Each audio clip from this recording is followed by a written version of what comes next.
Cultivation ಮಾಡಕ್ ಹೋದ ಸಂದರ್ಭದಲ್ಲಿ ಅವ್ರ ಮೇಲೆ ಕೇಸ್ ಆಗ್ತಕ್ಕಂಥದ್ದು ಮತ್ತೆ ಬಡಿತಕ್ಕಂಥದ್ದು ನಡೆದಿದೆ. ಜೊತೆಗೆ ಅಲ್ಲೂ ಕೆರೆ ಇದೆ, ಸಾರ್ವಜನಿಕ ಕೆರೆ.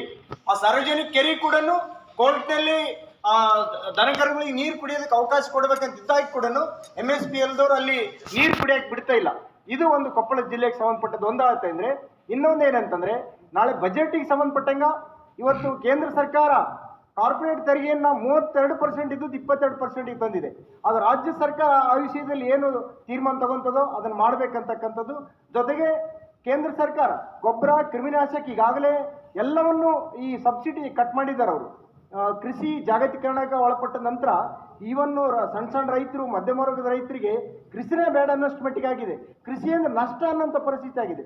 ಹಾಗಾಗಿ ತಮ್ಮ ನೇತೃತ್ವದ ಸರ್ಕಾರ ಒಂದು ಪರ್ಯಾಯವಾಗಿ ಕರ್ನಾಟಕದಲ್ಲಿ ಅಥವಾ ಇಡೀ ರಾಷ್ಟ್ರಕ್ಕೆ ಏನೊಂದು ಆಲ್ಟರ್ನೇಟಿವ್ ಆಗಿ ಒಂದು ಕೃಷಿನ ಉಳಿಸಿ ಅನ್ನೋದಕ್ಕೆ ಏನು ಮಾಡೋಕ್ಕೆ ಸಾಧ್ಯತೆ ಇದೆ ಅಂತಕ್ಕಂಥ ಅದನ್ನು ಯೋಚನೆ ಮಾಡಬೇಕಾಗಿದೆ.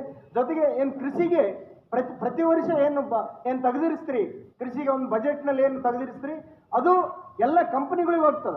ಟ್ರಾಕ್ಟರ್ ಕಂಪನಿಗಳಿಗೆ ಹೋಗ್ತದ, ಅಥವಾ ಟ್ರಾಕ್ಟರ್ ಕಂಪನಿಗಳು ಉತ್ಪಾದನೆ ಮಾಡ್ತಕ್ಕಂಥ ಬಿಡಿ ಭಾಗಗಳು ಕಂಪನಿಗೆ ಹೋಗ್ತದ, ತೋಟಗಾರಿಕೆ ಇಲಾಖೆಗೆ ತೆಗೆದಂಥದ್ದು ಕೂಡ ಕಂಪನಿಗಳಿಗೆ ಹೋಗ್ತದೆ, ಯಾವುದೇ ರೈತರಿಗೆ ಸಿಗಲ್ಲ.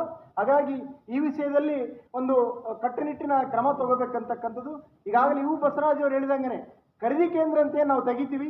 ಖರೀದಿ ಕೇಂದ್ರ ರೈತರದೆಲ್ಲ ಬೆಳೆ ಮುಗಿದ ಮೇಲೆ ನಾವು ಖರೀದಿ ಕೇಂದ್ರ ತೆಗಿತೀವಿ. ಬಿಫೋರ್ 3 ತಿಂಗಳು ಮುಂಚೆನೇ ಅದು ಡಿಸ್ಕಷನ್ ಆಗ್ಬೇಕಂತಕ್ಕಂಥದ್ದು ಒಂದು ವಿನಂತಿ.